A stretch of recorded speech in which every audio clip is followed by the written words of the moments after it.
This instructional video is designed to show you the installation of the ETP electron multiplier and mounting unit on an Agilent model 5973 mass selective detector. Before proceeding, ensure that you are familiar with the instructions provided by your instrument manufacturer for venting and general handling of the instrument. You should also read instructions that are included with your ETP multiplier kit. The mass selective detector is a very sensitive electronic device that must not be contaminated with water, oil, or dust. You must wear appropriate gloves and operate on a clean and dry surface to minimize any risk of contamination. To install the multiplier, a clean and stable work surface is required. You should plan for the same amount of space as you would normally use to dismantle the ion source when cleaning the instrument. Before you begin, you will need the following: a pair of clean and dry gloves, a piece of aluminium foil to cover the side of the vacuum chamber, one pair of small needle-nosed pliers. The pliers are used to position connectors onto the multiplier. One hex driver with a 2.5mm domed head. This is included in the shipping container with the ETP multiplier. A 1 meter length of new aluminium foil to line the work surface. Aluminium foil makes an ideal clean work surface that is free of oily residues. The foil must be kept clean to avoid contamination of the instrument and the new ETP detector.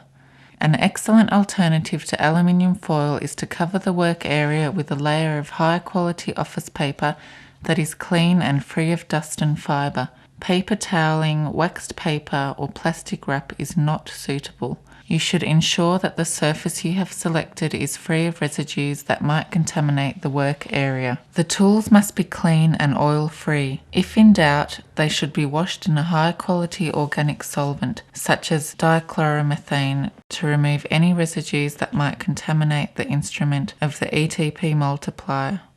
Open the shipping container and check the contents. Do not unwrap the multiplier assembly or the mounting bracket until they are required. The container should also include a set of printed instructions, mounting screws, and a hex driver. You are now ready to begin the installation process. Prepare your clear workspace by laying down aluminium foil or clean, high-quality paper. Cool and vent your mass selective detector according to the manufacturer's instructions prior to installing the ETP electron multiplier. When prompted by the instrument software, turn off the main power switch to the MSD and turn off the power at the wall plug.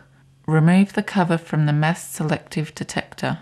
Remove the spring washer or clip on the hinge door of the vacuum chamber. Vent the vacuum chamber carefully using the vent plug on the front of the vacuum chamber. There is no need to remove the column from the GC transfer line. Disconnect the 5 cables from the left-hand side of the vacuum chamber door. There are 2 at the front and 3 at the rear of the door. Ensure the front shipping screws is fully released. This screw should only be loosely secured during use and prevents the chamber door opening accidentally during venting and maintenance.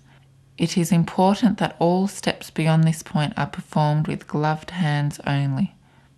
The door may now be opened fully. Hold the vacuum chamber door by the sole plate. Do not touch the mass spectrometer assembly. When the mass spectrometer assembly is clear of the chamber walls, rotate the base plate towards the rear of the instrument to disengage the top hinge. The whole base plate assembly may then be lifted clear of the lower hinge. Place the mass spectrometer on the bench resting on the sole plate feet. Locate the ion source, front, the quadrupole assembly, center, and the detector, rear. Before proceeding with the multiplier exchange, cover the open vacuum chamber with aluminium foil to keep dust and contaminants out. You are now ready to install the ETP multiplier. Using the needle nose pliers, carefully remove the 4 electrical connectors between the electron multiplier unit and the base plate. Using the hex driver, carefully remove the 2 screws securing the old multiplier to the end of the quadrupole assembly. There is one on either side of the multiplier mounting plate.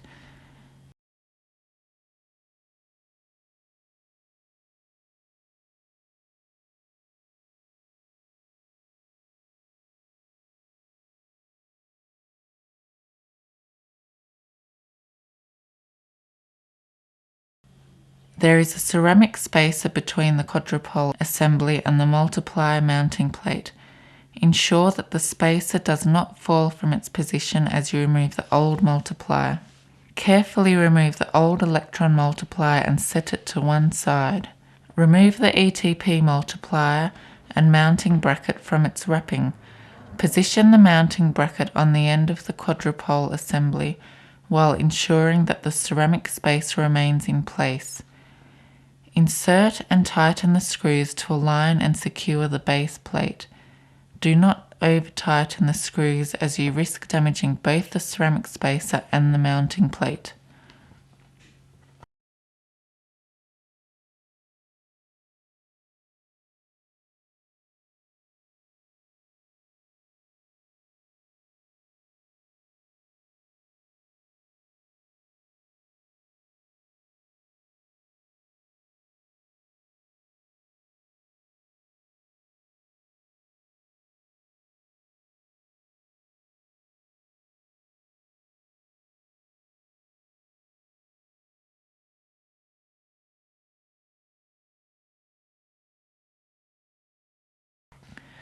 Connect the 4 electrical cables to the ETP multiplier mounting plate.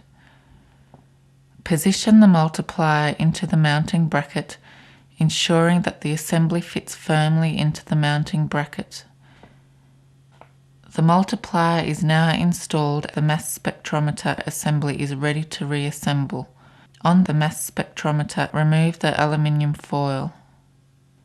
Refit the base plate into the vacuum chamber by reversing the steps used to remove it. Ensure that the mass spectrometer assembly does not hit the walls of the vacuum chamber during reinstallation. With a lint-free cloth, wipe any dust from the vacuum chamber boot seal. Close the chamber door and loosely tighten the shipping screw to hold the door in place. The shipping screw must not be clamped. Reconnect the 5 electrical cables to the base plate. Select Pump Down for the Instruments menu and follow the manufacturer's prompts. Place some light pressure on the vacuum chamber door until the door remains closed and the instrument begins to pump down. Replace the instrument's outer cover. The instrument will need to pump for several hours to reach operating vacuum. Reset the instrument's heaters to bring the vacuum chamber and transfer line to operating temperature. Follow the instrument manufacturer's recommendations prior to attempting to tune the instrument. With all new components in the mass spectrometer, some time may be required for the instrument to stabilize. While operating vacuum may be reached in as little as 2 hours, and it is possible to tune the instrument with your new ETP multiplier, it is recommended that the multiplier be allowed to stabilize in the instrument overnight. Depending on the instrument, the ETP multiplier may take up to 48 hours to stabilize. Once the instrument is stabilized, the MSD is ready for tuning. Open the Tune and Vacuum Control window from the View menu of the Instrument Control window. Reset the instrument to default tune values using the option in the File menu. Select Auto Tune from the Tune menu. The instrument will automatically tune with the ETP multiplier. When the tune is completed, the instrument is ready for use.